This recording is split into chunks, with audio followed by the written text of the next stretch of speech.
I like practical sobriety.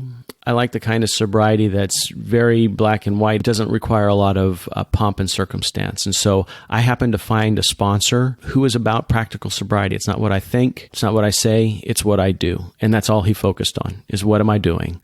And where's my head in relation to my feet? And where are my feet and head in relation to God?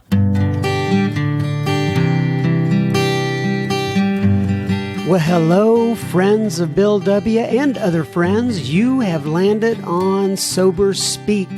My name is John M. I am an alcoholic, and we are glad you're all here, especially newcomers. Newcomers, that is, both to recovery as a whole and newcomers to this podcast. Sober Speak is a podcast about recovery centered around the 12 steps of Alcoholics Anonymous. My job here on Sober Speak is simple.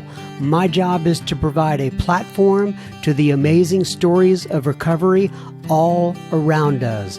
Consider Sober Speak, if you will, your meeting between meetings. Please remember, we do not speak for AA or any 12-step community. We represent only ourselves. We are here to share our experience, strength, and hope with those who wish to come along for the ride. Take what you want and leave the rest at the curb for the trash man to pick up. Matt Buhay, ladies and gents, boys and girls, that was the voice of Mr. Pete F.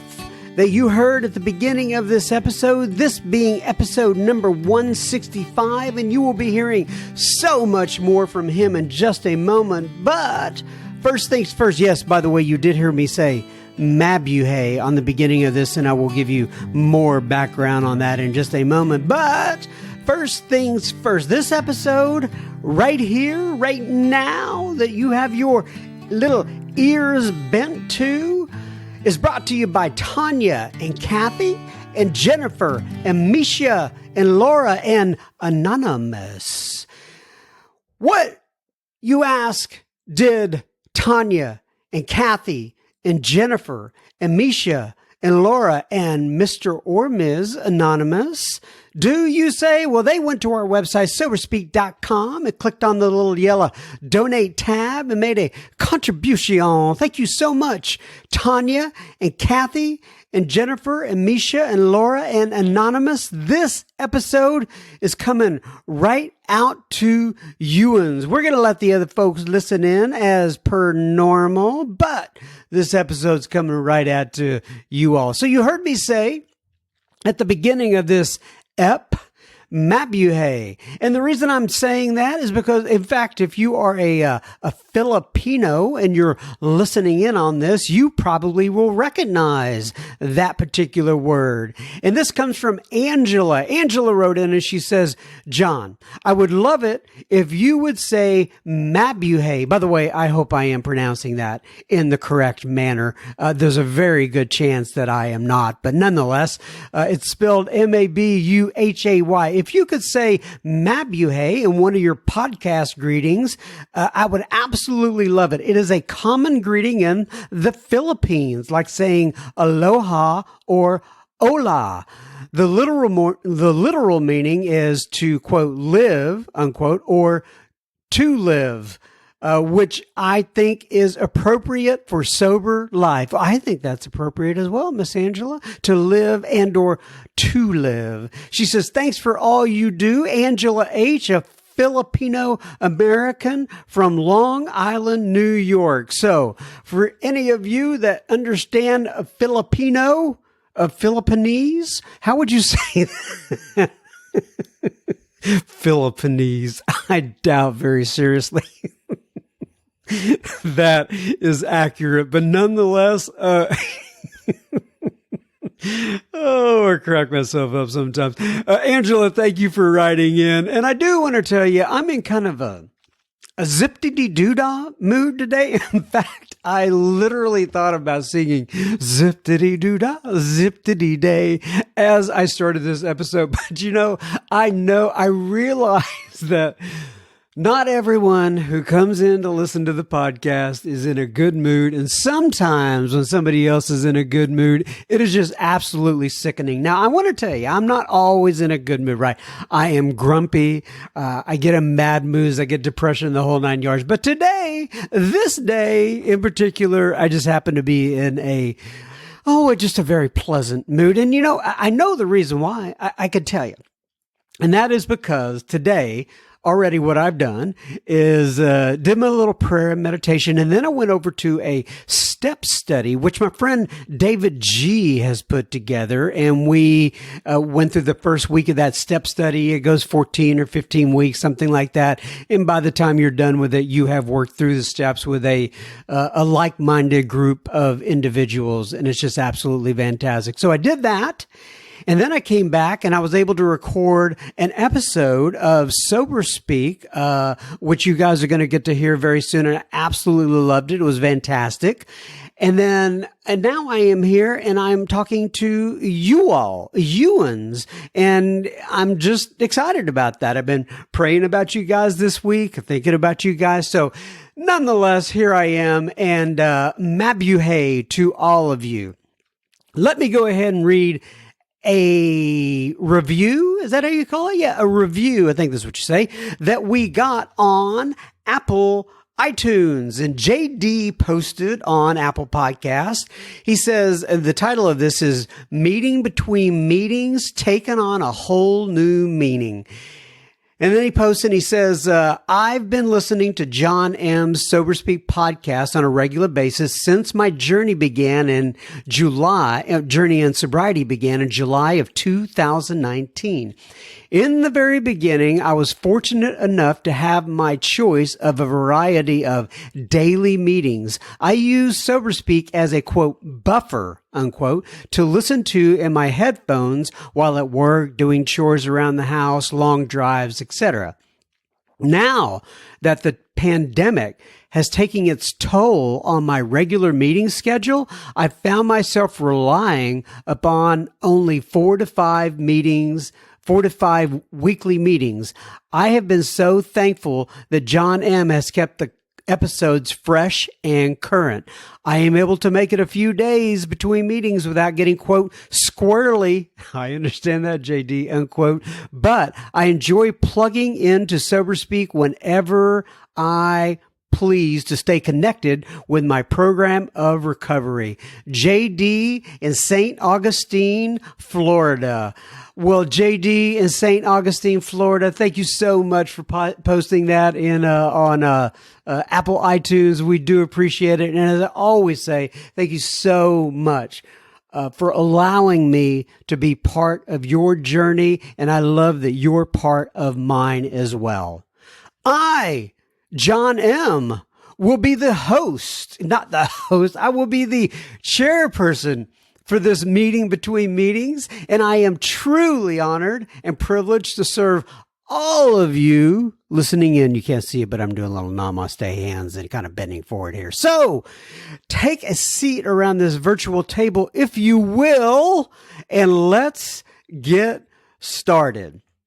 It is so good to be here with you, my tribe, and my people. Keep in mind that we have indeed redesigned the website, and we actually have a new logo now. So like I said before, do not panic. New things are good. But if you want to go to our website, soberspeak.com, I would appreciate it. And I want to give a big hats off to my bride, the lovely Mrs. M., for spending so much time researching and looking at that site and doing what she doesn't have to do. But I'm so happy and fortunate to have her, and I'm so glad that she has done that. I appreciate it. And I also want to give a shout out to Mr. Rick W., who kind of took the reins and helped to redesign that website. I'm most grateful to have him in my life as well. In fact, we're going to be putting a blog post, I think, pretty soon.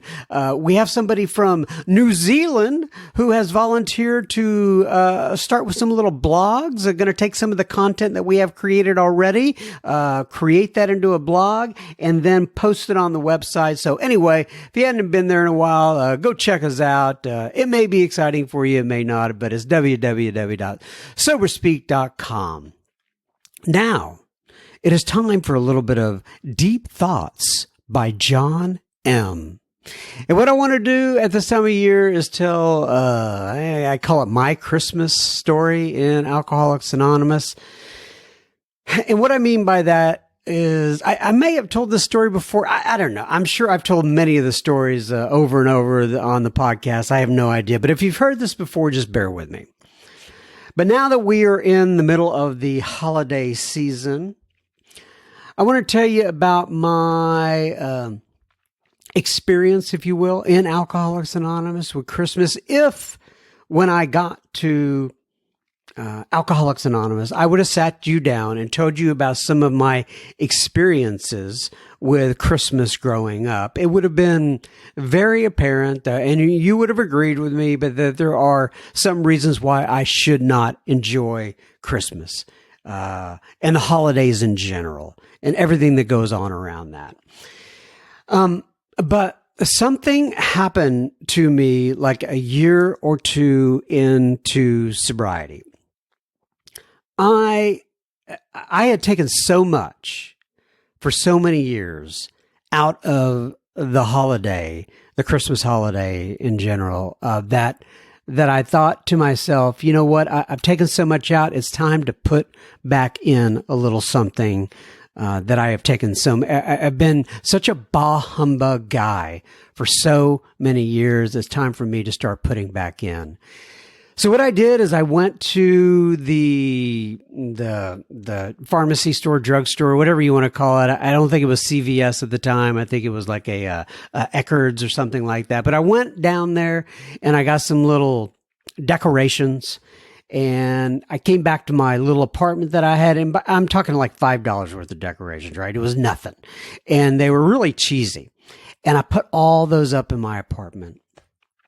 And I started thinking to myself, started kind of feeling down about, I said, you know, why don't I ever get any Christmas cards? Why doesn't anybody ever send me any Christmas cards? So you know what? All of a sudden it came to me. I said, well, you know, John M., that's because maybe you never send out any Christmas cards. So I started a Christmas card list, and I still have that Christmas card till today. And then what I also did is I you know, if there had been a hater, if there had been I could have been the president of Christmas Haters Anonymous. I kid you not. I did not like it. I did not like anything about it. I just wanted the holidays to be over. But, and the worst thing about Christmas was, you know, those little, when people put things on their card, like reindeer horns and all kinds of stuff, they put decorations on their cars to celebrate Christmas. Well, I hated those people more than the other people, just the general people who I had a dislike for around Christmas time. And I didn't like Christmas shopping. I just didn't like any of it. Okay. So I went out to the store and I got one of those I bought this really cheap little holly wreath, and I decided, you know what? I'm going to tie this on my car, and I'm going to be one of the people that I hate. So I went over to my buddy Doug's house, Doug G, I'll never forget him. He was one of the first guys I ever sponsored in Alcoholics Anonymous. And he helped me. I didn't have a way. I lived in an apartment, and I wasn't mechanically inclined. In fact, I had a mechanical bypass when I was young. Get it? Mechanical bypass.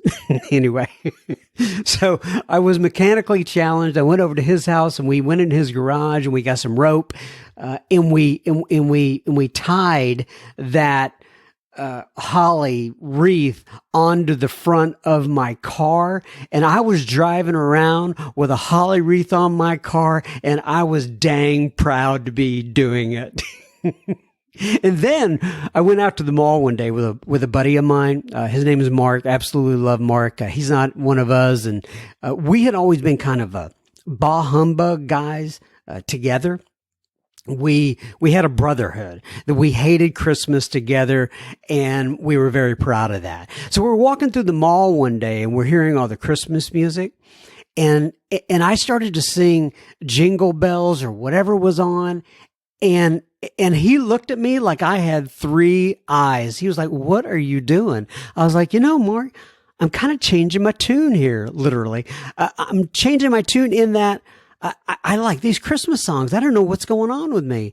He was like, "You are losing it." And ever since then, the music and everything that comes on during this time of year, I absolutely so much look forward to. And so I just had a change of heart. And now I'm married, and the lovely Mrs. M puts all kinds of decorations and stuff around the house, and I love it. Now I still don't like doing things like putting out lights, and it's not because I don't like Christmas, just because I don't like climbing on ladders, and I don't like manual labor like that a lot of the times.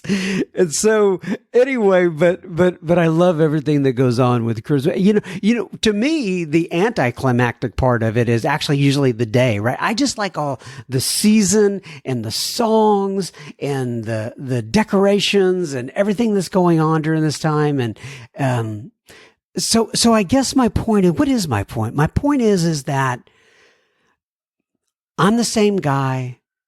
This is the same season. Nothing's happened. But what happened is I got into Alcoholics Anonymous. I got a relationship with the God of my understanding, and my perception and the things that go on around this holiday changed for me. I wasn't coming to Alcoholics Anonymous to figure out how to navigate Christmas. This was an unintended consequence of doing the steps.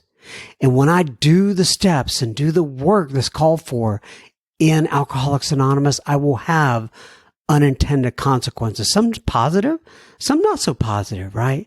But my life will change because of it.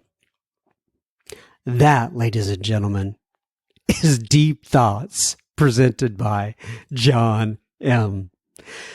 Now on to Mr. Pete F. We are calling this episode Practical Sobriety in Alcoholics Anonymous. Pete has been sober since September of 2014. He talks about his recent divorce in sobriety. We talk about his musical background, sponsorship, amends, humility, operating in the corporate world as a CIO while in Alcoholics Anonymous. And, like I said, what Pete calls practical sobriety in Alcoholics Anonymous. Oh, and we talk about his Bowflex diet. Yes, his Bowflex diet. You'll have to listen to hear what that is. It is pretty funny. So, everybody, strap yourself in, buckle up, enjoy the ride, and we will have plenty listener feedback at the end of this episode. So make sure you stay tuned. Adios.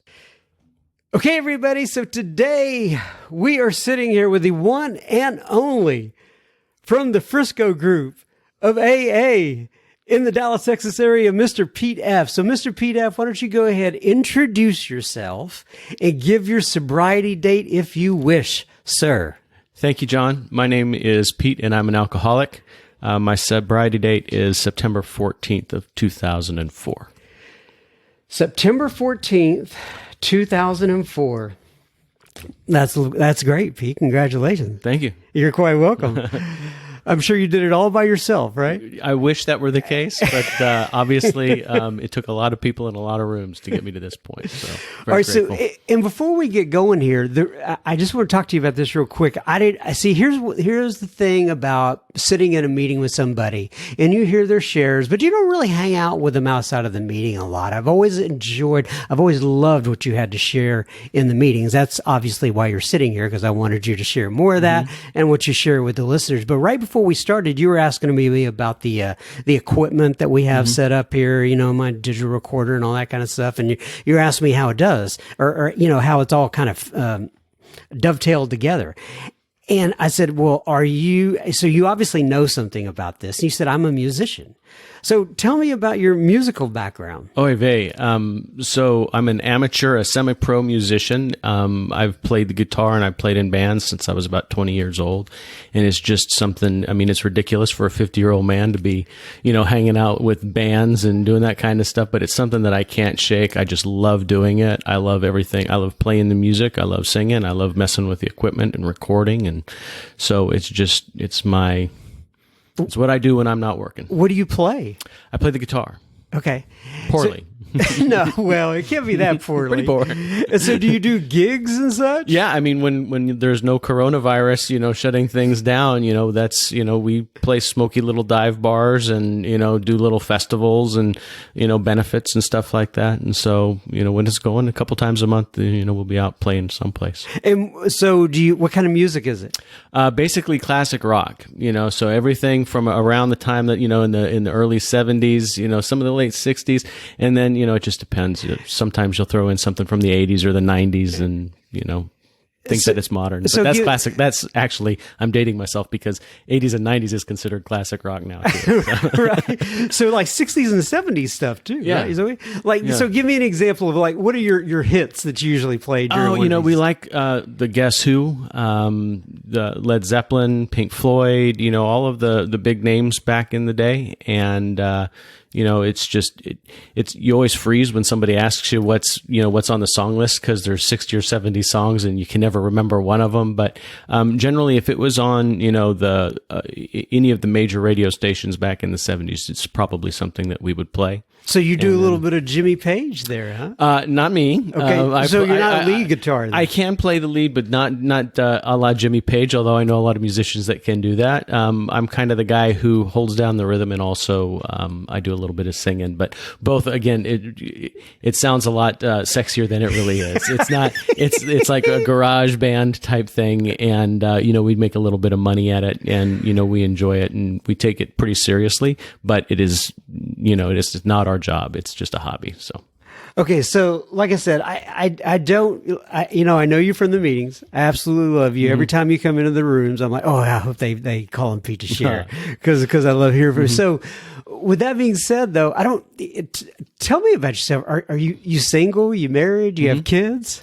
I have one daughter who's 16 years old. I just got divorced. Actually, that's one of the reasons that I moved to Frisco. I was married for 23 years. 23 years? Yeah, 23 years. And then got divorced. But when that happened, we were living in North Dallas and I was attending, meetings downtown, or I was attending meetings over in Irving where I worked at the time. And so I got another job about the time that the marriage was ending and started working in Frisco.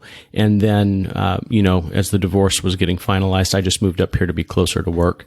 Actually, just, about 6 weeks ago, moved into a new house. I'm like a mile from where you are. So, we're pretty close and really close to the group, which is nice. Yeah. So. Well, yeah. I didn't know we were that close. We're going to have to hang out some more. Yeah, absolutely. Well, so while we're there, let's talk a little bit about, there's going to be a lot of people listening to this, tons of people listening to this who have been through a divorce and sobriety.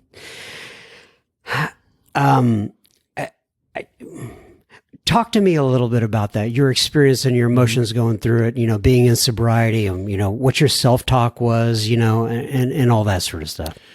Well, it's hard to talk about. By the way, let me say this, okay? I don't think I've ever actually talked about this on the podcast before, but I've been through a divorce and sobriety myself.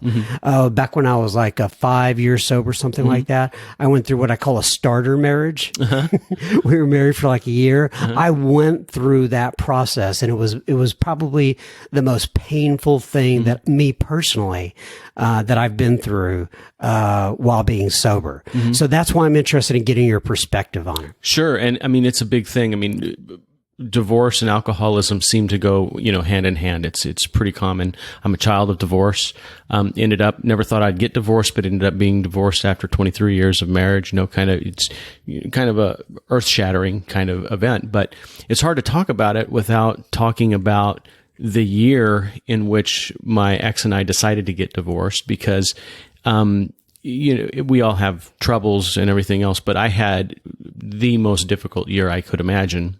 And the divorce was really one of the last events that occurred within that year. And so it wasn't just the divorce, it was the death of parents, it was the sale of a house, it was changing jobs, it was, dogs dying. I mean, it was just so much happened in the span of a year that I had to lean into AA. I had to really press into God and into His mercy. And I had to live one day at a time for that entire year, actually about 18 months, because it was just, it was the 1-2 punch, the kidney punch, and just constant bad news. And so I remember talking to my sponsor. That's, a big thing for me, is having a sponsor and really staying in touch with him and talking with him.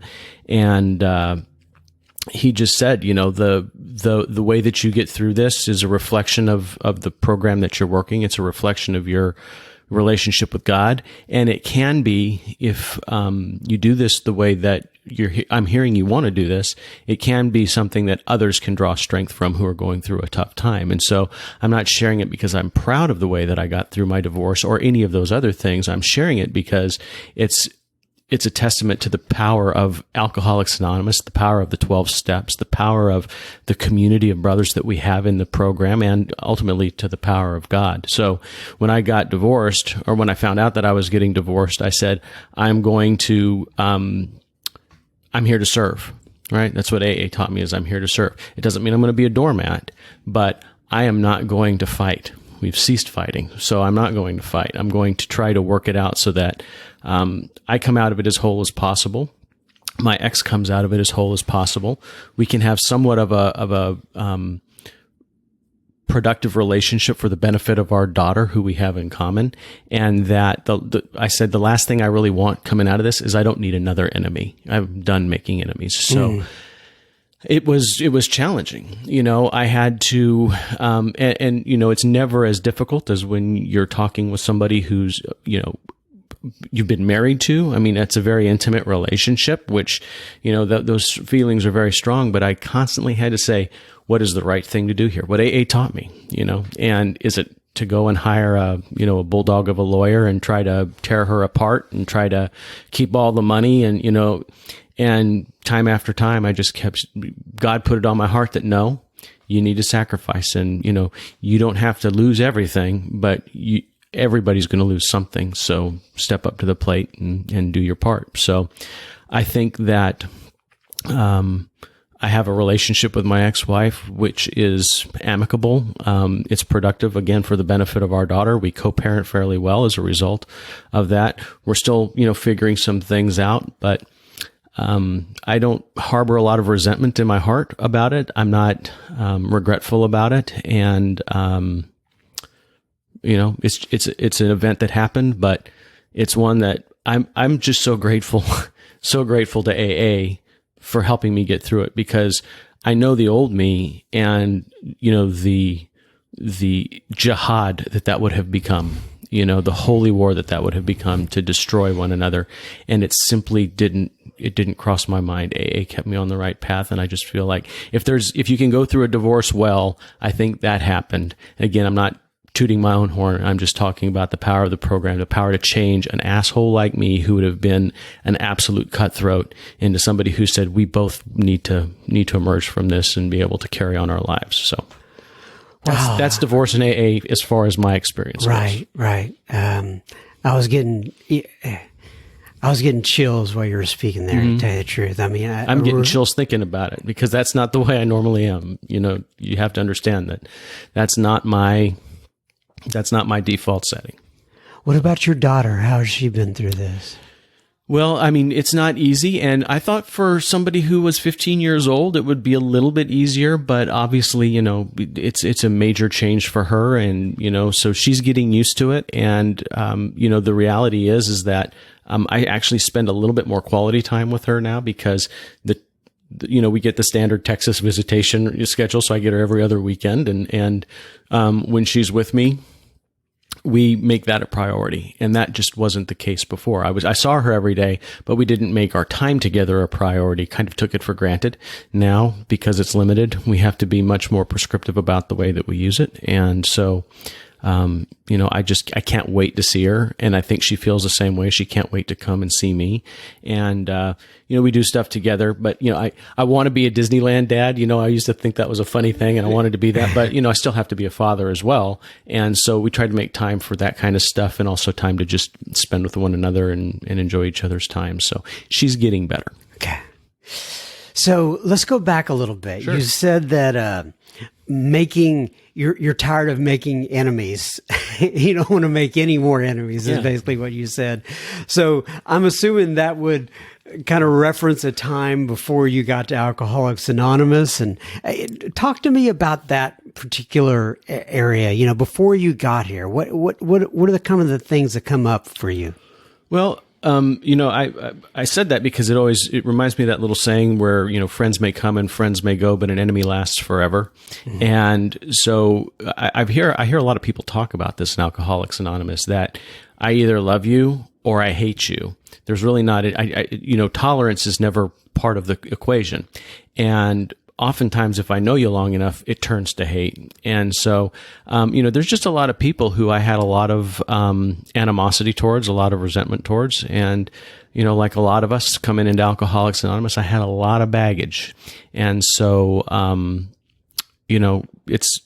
I don't want to make more enemies. At the very worst, what I want is a relationship where I'm tolerating somebody, right? Otherwise, what my preference is that I have a relationship where I can find something in people that, that we have in common, that I can like, or more importantly, love, that brotherly love thing. And that makes relationships much easier. I don't struggle with relationships like I used to. Everybody struggles with them, but not like I used to. I can't think of an enemy that I have. And before AA, I thought about them all the time. What I should have said, what I could have done, how I could have gotten over on them. And now I just don't think about that stuff. Did you grow up here in this area? No, I moved here about 25 years ago. But I I'm a child of divorce. And so I lived with my mom, in Southern California through most of the school year.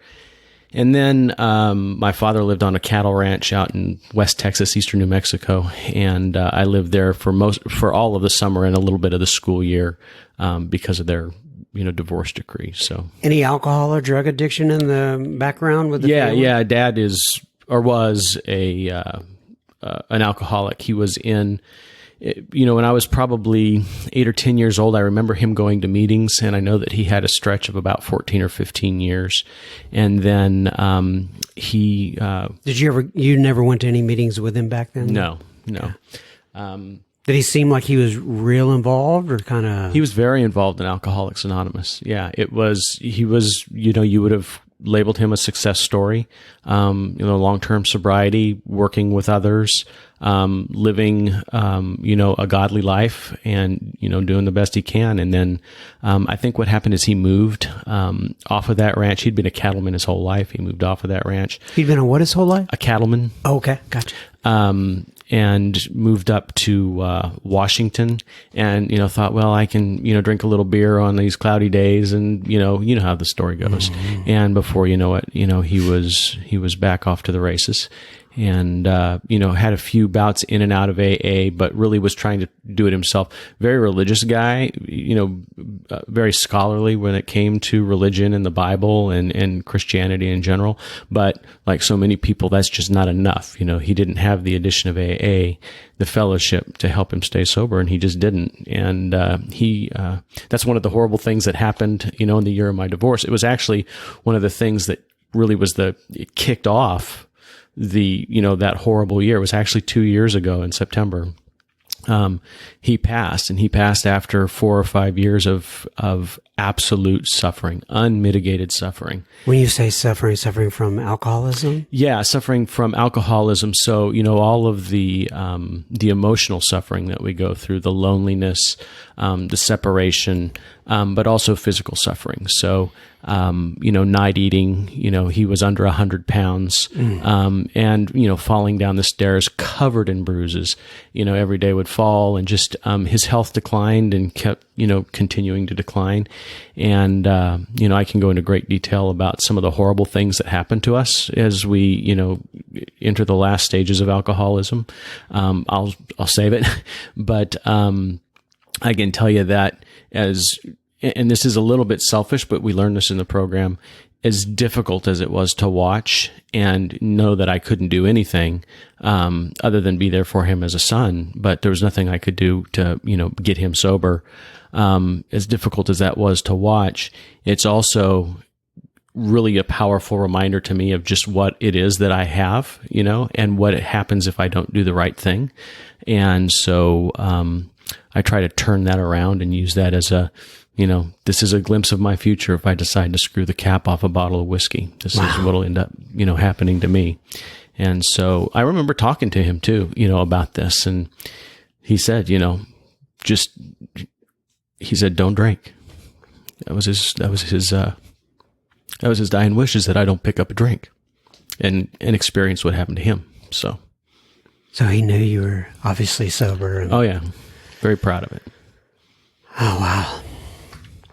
All right. So what about your mom and do you have brothers and sisters? I have a sister. Mom is, she lives over in Euless. My sister and her live over in Euless, just a couple blocks from each other. So, How did your sister do with your dad's death?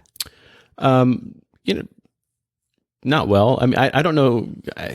That's a difficult question. I mean, I think we do well in that, my whole family, we understand death is a part of life, and, we mourn and then we get past it and then we go on with our lives. And so she did that, but obviously it was devastating. Right. I have to say, at this point that, that experience gave me a new appreciation for Al-Anons, because I used to think of Al-Anons as, kind of the fakers, that, they're just kind of taking advantage of these steps, but they don't have the same, impetus that we would have to go through the steps and take all of this, work on. And I remember asking my grand sponsor early on, I said, why is there Al-Anon? Why do these people do this? And he said, well, Pete, they're powerless over alcohol too. Mm-hmm. And that, I can get the idea that I'm powerless over alcohol in me, but it never occurred to me that I'm powerless over alcohol in everybody. And so, new perspective on Al-Anon, and really have a lot of respect for that as a program, because at least I can change myself. Even more difficult to not be able to change somebody and watch them destroy themselves. Even as an alcoholic, it is difficult to watch another alcoholic die of alcoholism. Right. Let me do a little break here. We will be continuing our conversation with Pete F. in just a moment. Just a reminder, you are listening to Sober Speak. You can find us on the World Wide Web at soberspeak.com. There you will find approximately 160 plus other episodes you can listen to for free. You can also find the donate button on our website, which you can use if and only if the Spirit moves you to do such. Please keep in mind this is a podcast funded by you, the listener. Sober Speak is a self-supporting organization through our own contributions. We are not allied with any sect, denomination, politics, organization, or institution. We do not wish to engage in any controversy, neither endorse nor oppose any causes. All right, now back to Mr. Pete F. All right, so let's go back a little to you. So sure. What was the turning point, I guess, that got you into Alcoholics Anonymous in 2004? Was that your first venture into AA? It was. And so I had already started, experiencing some of the negative effects of active alcoholism, nearly losing my marriage back then. And, we were at the point where we were kind of deciding who's going to get custody of the dog. And so did you realize at that time that you had a problem with alcohol? Were you in denial? Here's how I knew that I had a problem, because I resisted going to marriage counseling. I absolutely wouldn't do it. And I realized today that the reason I didn't want to is because I didn't want to talk about my drinking. Right. And I remember finally agreeing to it as, one last ditch way of keeping my marriage together. I agreed to go to counseling. And the night before we went to counseling, I studied my face in the mirror. I spent at least a half an hour doing this. trying to say with a straight face, I'm not an alcoholic. I just enjoy drinking, because I knew it was going to be the first thing that came up, and I wanted to be able to convincingly say it so that I could, stop that conversation with the therapist, move on to what was wrong with my wife, and, keep on drinking the way that I wanted to. And so that was kind of the first indication that alcohol was running my life. And it wasn't long after that I bought a Bowflex, and I bought one used. I don't know if you remember the Bowflex. But yeah, explain to people what those are. The Bowflex is like an exercise machine, and it's made for your home. It's kind of a home gym. They were at the time pretty expensive, so I bought it used and got it home and got it set up. But the next day I was at work and I was downloading the instructions on how to, the exercises and the diet program that you're supposed to use to make the Bowflex work for you. And so you had to go on the Bowflex diet. And I remember reading the diet, and I remember reading that, you had to use the Bowflex 20 to 30 minutes a day. There was all of these exercises that you had to do, but then they also wanted you to go on a 1,900 calorie a day diet. Oh no, and alcohol. I thought, oh, that's no problem. But then I realized, my God, I'm probably drinking double that, double that number of calories in alcohol. So the Bowflex diet's certainly not going to work for me unless I make a change. And so the change that popped into my head was not quit drinking. The change that popped into my head was maybe I can quit eating and just survive on liquor. And it's funny now, but it seemed very, very, normal. It seemed very logical at the time. And it was at that moment, that was my moment of clarity. And I realized at that point that I was absolutely whipped by alcohol. And the same road my dad had gone down, that was the road that I was heading down. And so my internet search switched from, the Bowflex diet to Alcoholics Anonymous. And I found that there was a meeting at the Preston group. And I found that was that your first search for Alcoholics Anonymous? That was my first search. Other than I went to a couple meetings with my dad later in life, just taking him to a meeting. Gotcha. So I knew about Alcoholics Anonymous a little bit, but I found the Preston. What was group. Your preconceived, or did you have an impression of it that you think was incorrect before you got there? I thought it was weird and sappy. And, by sappy, you mean all these emotional stories and all that, that we're sharing our stories with one another, and we're all, cheering for God, and we're all, a bunch of, we've just given up life, and, we're faking how happy we are. That's what I thought Alcoholics Anonymous was.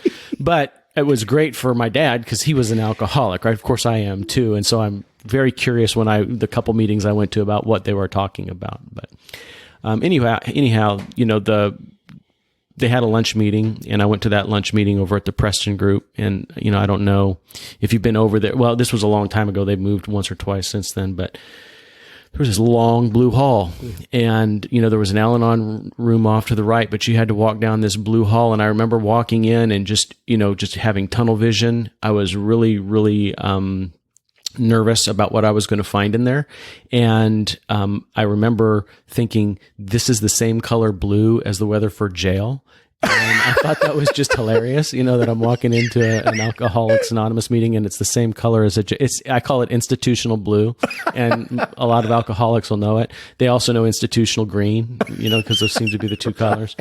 But anyway, I walked in there and there was a non-smoking room and there was a smoking room, and the smoking room was just filled with smoke, and I thought that was awesome. And so I went into the smoking room, and they invited me back for a meeting at 6. And then when I was there, they invited me back for a meeting at 8, and the next morning at 7. And so I was making 4 meetings a day at the Preston group immediately. I mean, immediately, I don't know why. It was so out of character for me to do that, but something about those meetings just drew me in. And, I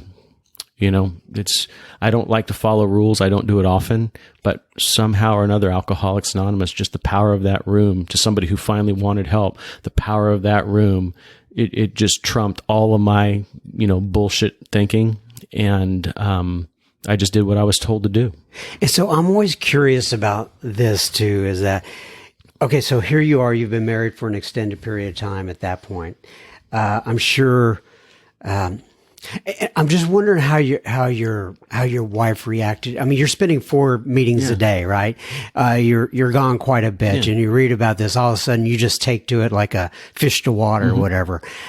Did that go over well? Was she happy for you? Well, so in typical alcoholic, fashion, I didn't tell her, and I actually, those hours weren't abnormal for me to work. I went to work early. Often I wouldn't get home until late. So really I was taking more time off of work than time off of the family, but there was still an impact. I mean, I was leaving earlier and I was getting home a little later than I normally would have.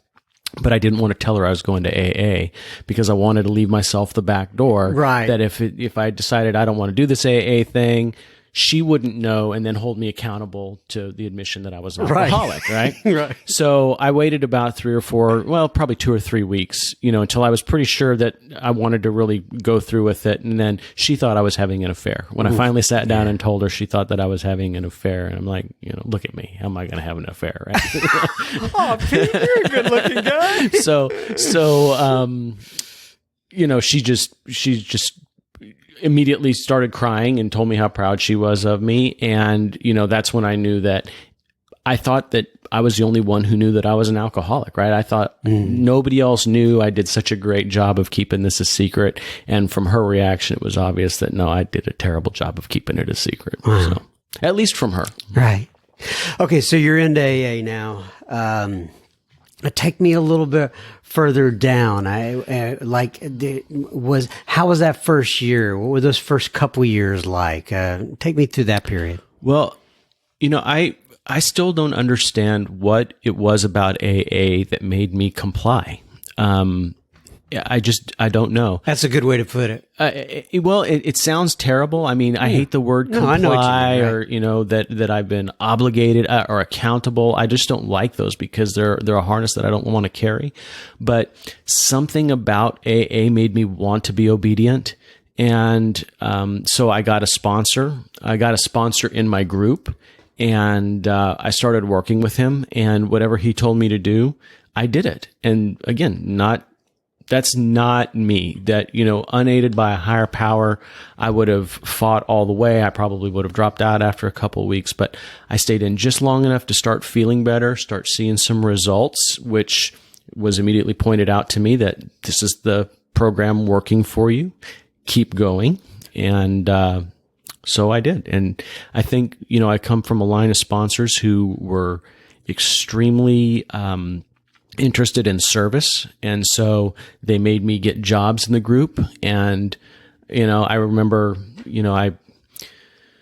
getting there early to make coffee was my job for a while. And there was an old man, Bob K, and he used to get there, 20 minutes before the group would start. And I remember telling my sponsor, I can't make the coffee because Bob keeps beating me to the meeting. And he would say, well, then why don't you beat Bob to the meeting? He wasn't interested in my excuse. He just said, figure out how you're going to go and make the coffee. And so I figured out that I had to get there 35 to 40 minutes ahead of time to beat Bob. And what that did was that put me in service, because now I'm making the coffee, but I'm also the first person who's setting up the room, who's greeting people as they're coming in, and I'm getting introduced to every person in the group. Right? I had no idea that was going on. I think my sponsor, that was his plan, right? Is that you get there early enough so that you have to do all of these things. And then that got, somebody else got the coffee job, and so then I got the toilet job. So you think you'd get like better and better jobs. That's not the way it worked with his name was Bo, and that's not the way it worked with Bo. Bo made me clean up the dead skunk, in the back of the group, and he made me clean up the outside, and then the thing was toilets, and we would go in and we'd clean the toilets between meetings when nobody was there so that we couldn't get caught. And then that is still my thing, is to cleaning toilets. And I try to do it, before or after the meetings when I don't get caught. It's just, service was really, really important. Right. So have you sponsored guys while you're in the program? Yeah. Do you still sponsor? I'll tell you this, little story. I was talking about my rough year. And in the middle of that rough year, within about 2 weeks of each other, 5 guys, actually 6 guys, wanted me to sponsor them.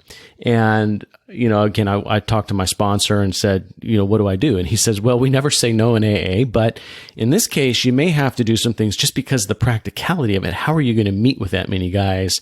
And God just put it on my heart that, if they've reached out and asked for help, I'm not going to deny them. I explained the situation to them and said, we're going to have to get really creative and you guys are going to have to, work with me. And they all agreed. And one of them turned out he seldom even drank. He was just an addict. And, he eventually found a sponsor who was, more in line with the needs that he had. But I was left with 5 guys. And so we would meet at the group at, 5:30 in the morning, 6 a.m., sometimes 7 p.m., a couple times a week. And, in the middle of, the death of 3 parents, in the same year, a divorce, moving, ending of a job, beginning of a new job, death of 2 of our family pets. I mean, all of this tragedy that had happened in my life. What I thought was going to be a real grind turned out to be one of the lights. I just looked forward to those, hour and a half that I would spend with them. I was with somebody almost every day, deep inside of the big book. And I learned more about the big book because they were all at the same place. I was going through it over and over and over again. Sometimes one day we would do, chapter 1, and then the next day I would do it with another guy at chapter 1. And then they would get a little out of sync, and then they would sync up. And so it's just weird how God puts that in your life when you need it. And so, I've just been blessed, and so I've sponsored folks. It's not my favorite thing. A lot of people talk about sponsorship like it's the greatest thing in the world, and it's like they've, ascended to some special place because they're sponsoring people. And to me, it's a real pain in the ass, but I do it. Right. I try to be cheerful about it. I try to do it. It's a service. It's the cost of my sobriety, and it was done for me. And so I'm happy to do it. But I try to keep it really practical and really simple. So, what about amends? Do you have any comments on amends that you have made or you've seen others participate in while you're in sobriety? Well,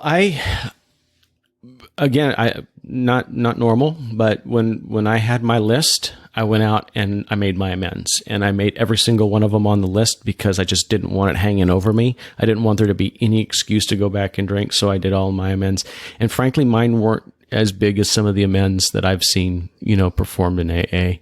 I've had, I've worked with guys who've had tremendous amends that they've had to make, legal, financial.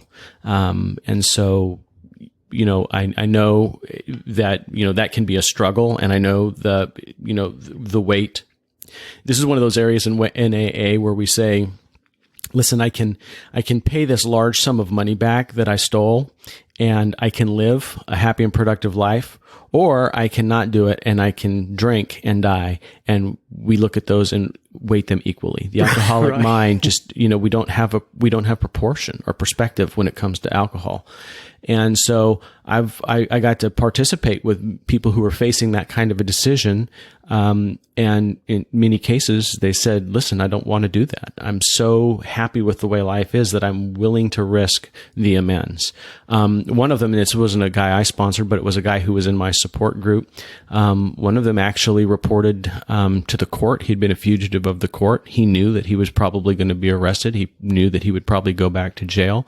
And in fact, when he did this, he went back to make his amends. He was arrested, and he was released on bond, but he was given a date that he had to report to jail, and he had to go to jail for 3 or 4 years. Mm-hmm. And he got out of jail. He's stayed sober, and helped a lot of guys in jail. And so I've seen the power of amends just change people, changed me. When I bring up the word humility, by the way, I never know exactly how all we talked about it beforehand. Mm-hmm. I never know exactly how these interviews are going to go. Uh-huh. Right. And with you, I like it when you kind of like dive into a particular topic. So anyway, when I bring up the word humility, what comes to mind for you, Pete? So I think it's one of the most controversial subjects in AA. And I'm sick to death when I go into a meeting and people say, I don't want to talk about being humble because if I talk about it, then I'm not humble. And I just don't buy that. I think that humility is something that we strive for in AA. It's something that we're never going to be perfect, but we have to constantly work for it. For me, I have to work to be humble. I have to work for humility. And so how do I do that? I do that by staying engaged in the steps, working with others, putting others' needs before mine, and being a servant. And so I think we need to talk about it more. And I think I don't think there's a lack of humility talking about your attainment of some degree of humility. I think others need to see that example. And I think it's a very simple definition too. I think as alcoholics, we try to make it really hard. I know I did. I wanted to make it, seem like the guy who's, long gray beard sitting on top of the mountain, denying himself of everything, but that which is required to maintain just the most basic level of life, right? That would somehow be humble. And that's not the definition for me. Today, the definition of humility for me is that God is the center of my life and that alcohol is not a part of my life. I don't want alcohol to be a part of my life. That when I'm rightly related to God, that's about as humble as I'm going to be. And so it's just about how I maintain that. And I don't think about being humble. I might think about the step that I'm applying. Here I'm applying a 10th step, or here I'm applying a 7th step or a 6th step. I might think of that, but really I'm probably thinking more along the lines of, what is it when they used to put them above the steps? The on the beam, off the beam? Yeah, kind of. There's an on the beam, off the beam, but there's also, I forgot what they're called, but it's brotherly love and justice and... Oh, the principles. Yeah, the principles. I'm sorry. The principles. That's really where my brain is at, is that I'm going to be honest, and that covers a bunch of steps, right? And I'm going to strive for brotherly love. I'm doing good on brotherly love. Brotherly tolerance is still a problem, but especially on the road, especially in the grocery store. But, so the principles really, is what I'm thinking about. And, to me, that's all the humility I need. And, it's not about giving other people credit, even though I want to, share in it. Or, I guess that's one definition, but the definition I use to stay sober is just God's in charge. I'm not. I know that you are in business, right? Mm-hmm. You have a job, obviously. Sure. I think you work that job pretty hard. Mm-hmm. You've made reference to it already.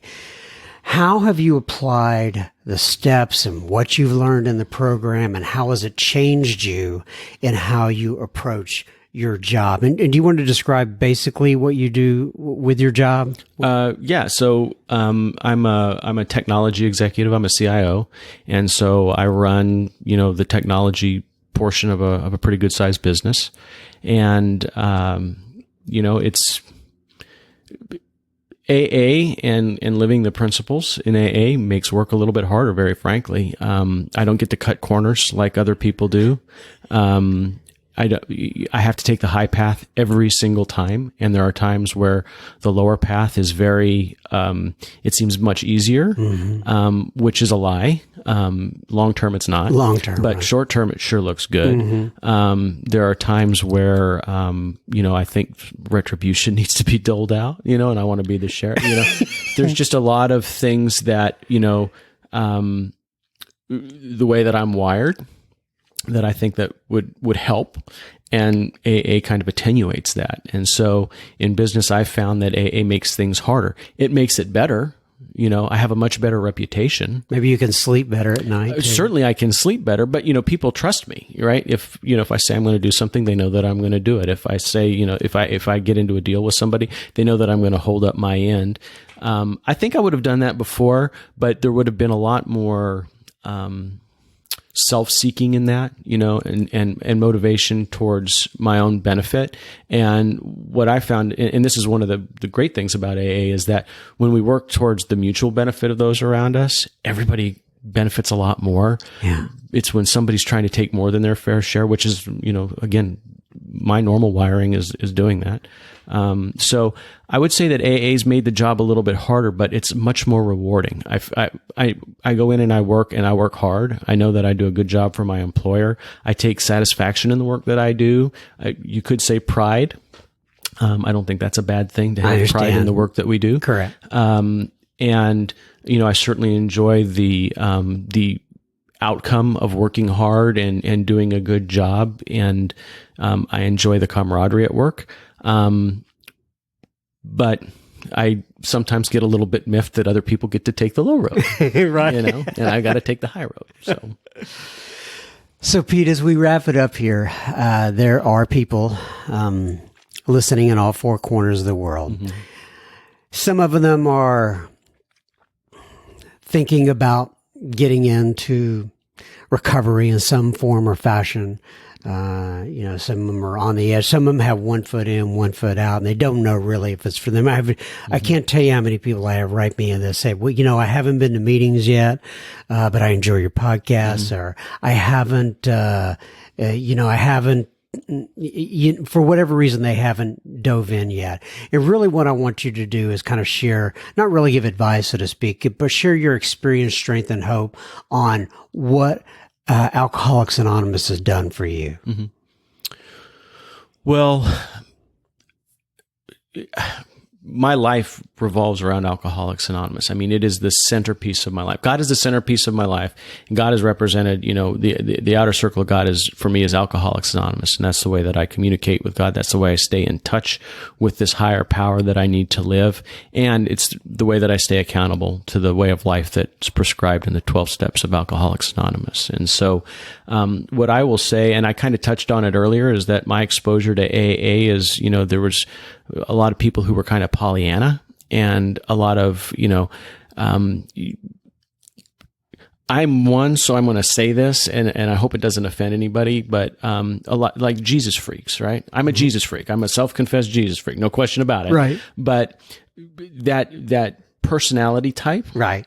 and that turned me off about AA. When I first got into AA and I heard all these people getting really sappy and telling these really emotionally frothy stories, it says in the book that doesn't work. Well, it certainly doesn't work for me. And that's what I thought AA was. And there are people who love that about AA, and more power to them. I like practical sobriety. I like the kind of sobriety that's very black and white. It doesn't require a lot of, pomp and circumstance. And so I happened to find a sponsor who is about practical sobriety. It's not what I think. It's not what I say. It's what I do. And that's all he focused on, is what am I doing? And where's my head in relation to my feet? And where are my feet and head in relation to God? That's it. And so I don't have to get emotionally frothy. I don't have to be a poster child for AA. I'm certainly not. And sometimes people think I don't like AA, but that's not the case. I absolutely love AA, but I get from AA what I need, and then I don't do a lot of the other stuff that the extracurricular AA stuff. I don't have a lot of friends in AA. I got sober in AA so that I could go out and maintain friendships outside. And so that's the way I live my life. So if somebody's like me, what I would say is find the right sponsor. I think that's common advice. And I think, find the right group also, right? And if you don't want to get into all of the trappings of a sober life, just get into the tools and live the tools and be authentic to yourself.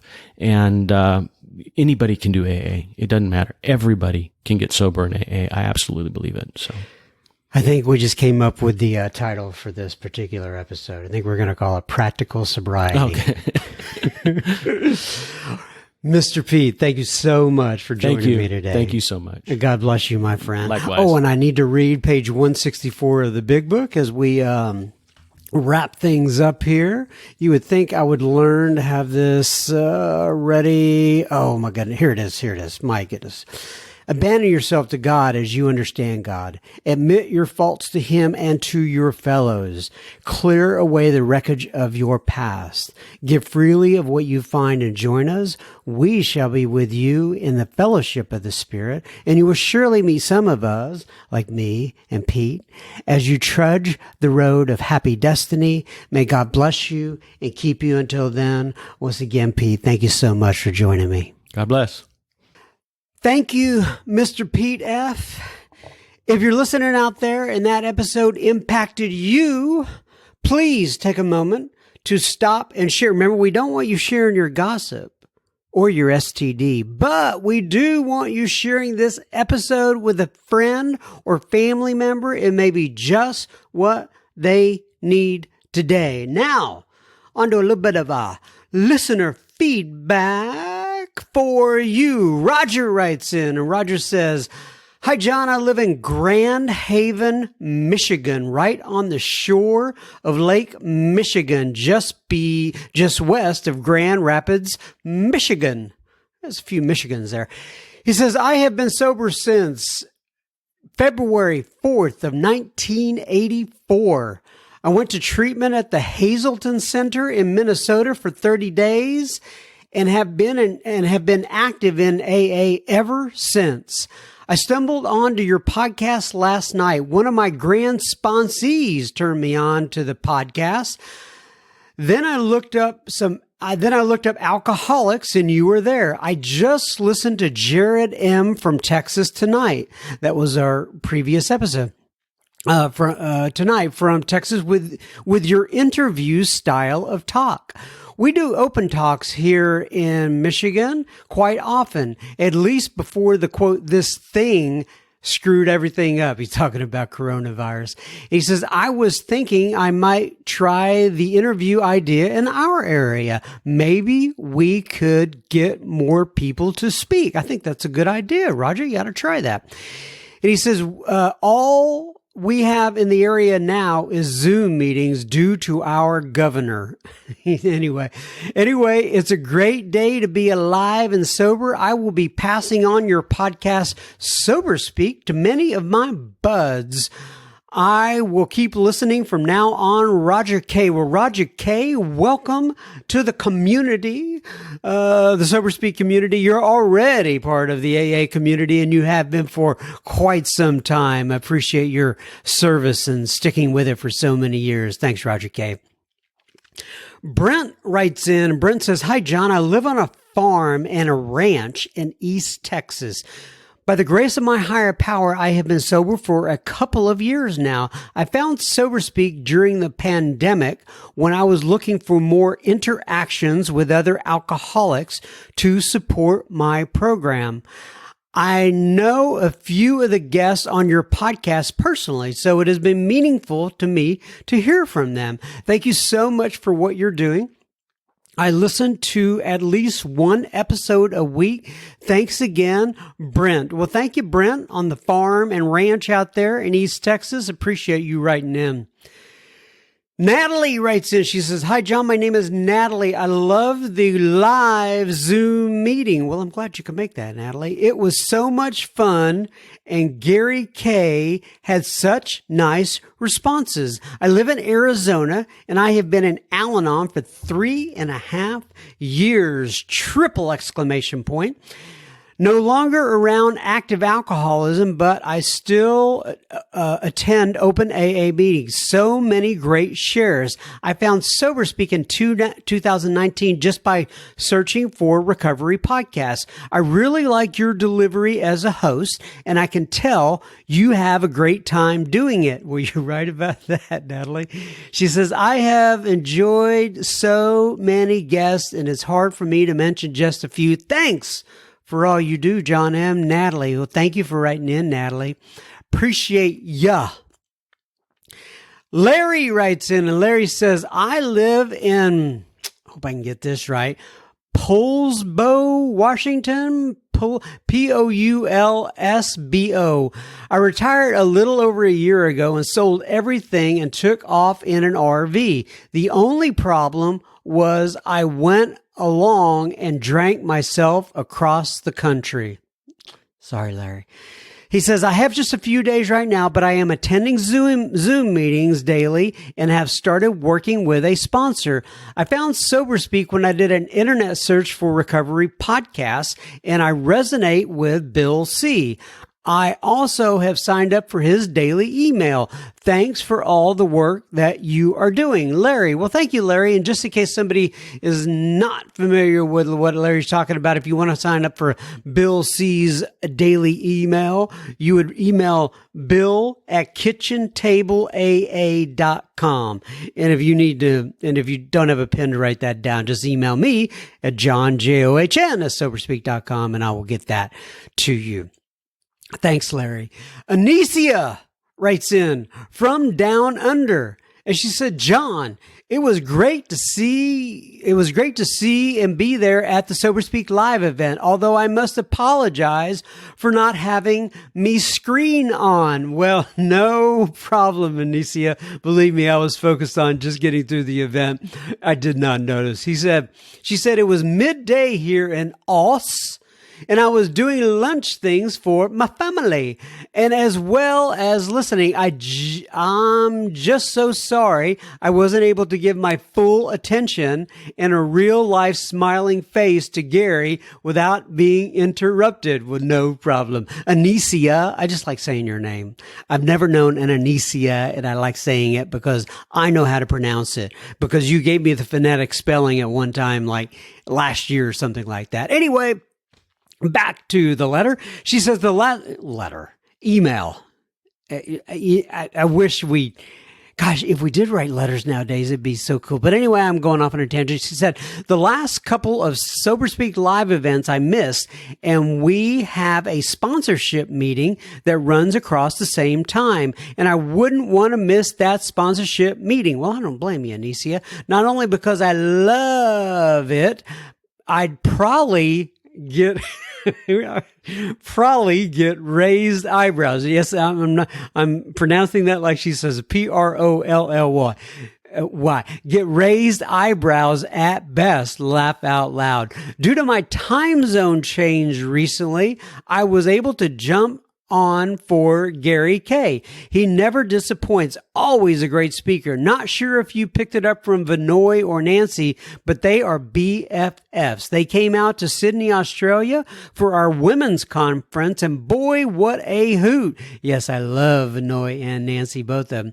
She says they are so much fun together, and they had all of us peeing ourselves with laughter. I'll never forget it. While I don't like the pandemic, I am incredibly grateful for it in that I get to sit in meetings with my sponsor, grand sponsor Vinoy and Nancy each week. What a treat. Plus, I get to meet you guys and other fellow travelers through Zoom. Hope you and yours stay safe and well and happy over the Christmas holiday period. Best wishes and much gratitude to you and all you guys for doing your work through Sober Speak. Anicia, praying hands, smiley face, and then another emoji. I don't know what that means. It's like smiling with, I think that's clapping hands is what that is. So nonetheless, thank you, Anicia, for writing for writing into us from down under in Australia.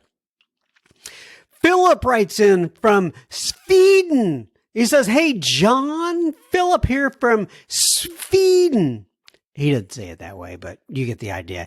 He said, it was very nice to see you and Gary K at the Sober Speak Live event. Well, he was there as well.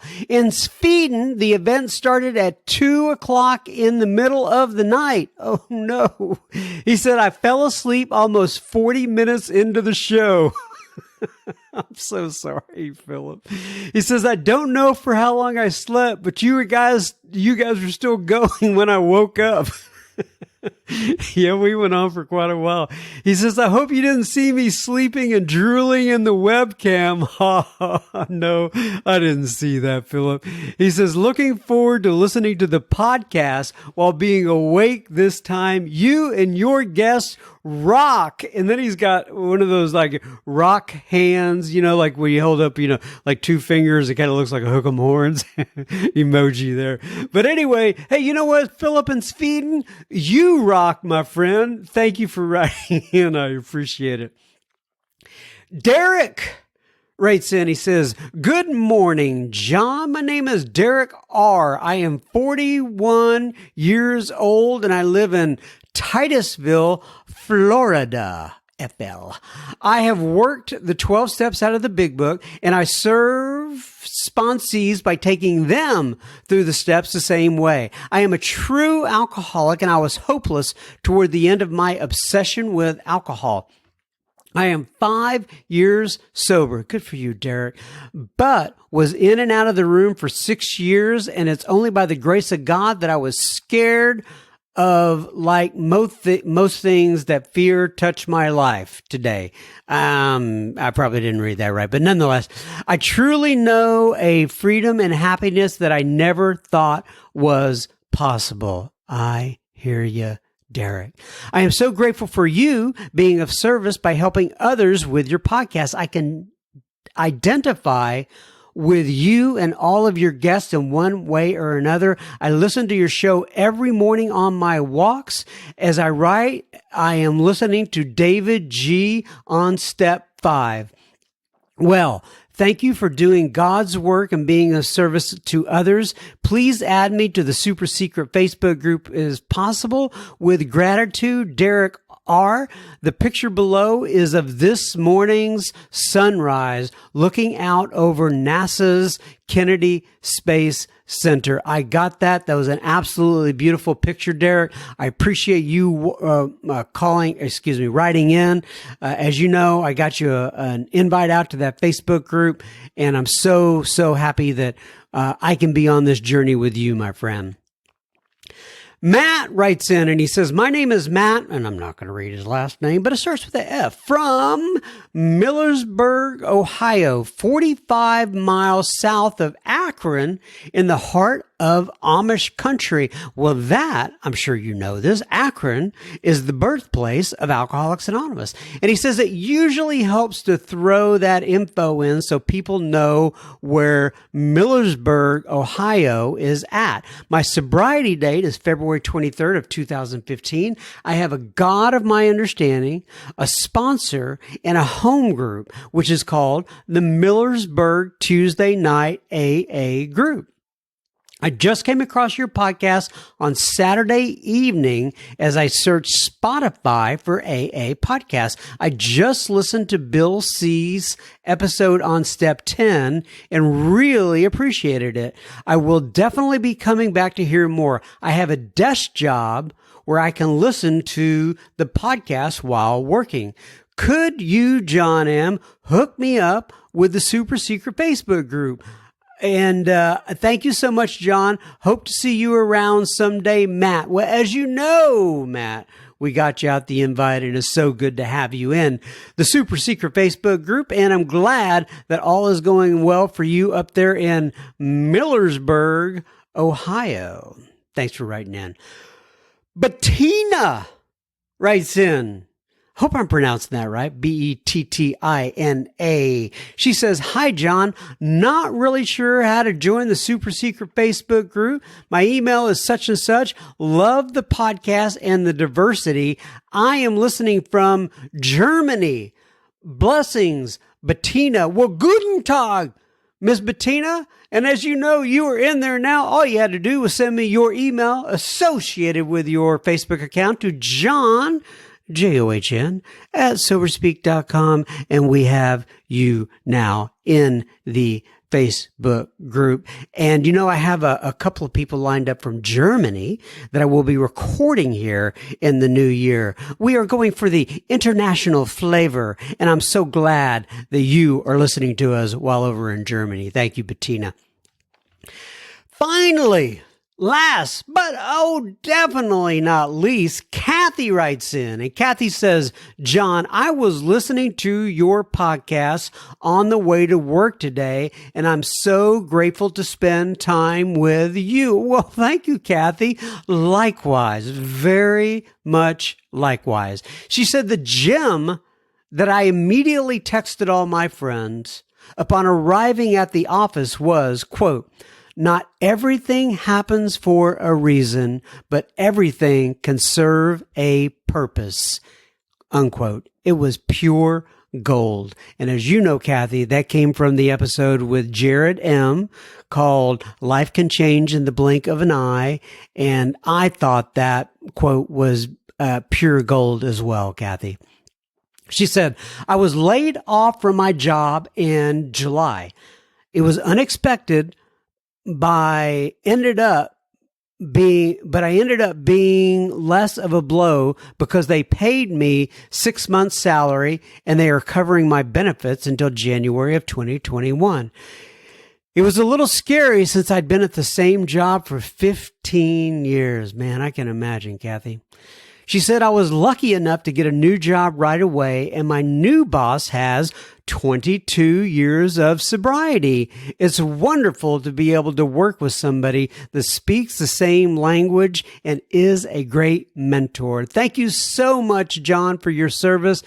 I appreciate you. Be safe and well. Best, Kathy. Well, Kathy, I appreciate you also, and I hope that you are safe and well, you and your family, and I'm glad things turned out for you.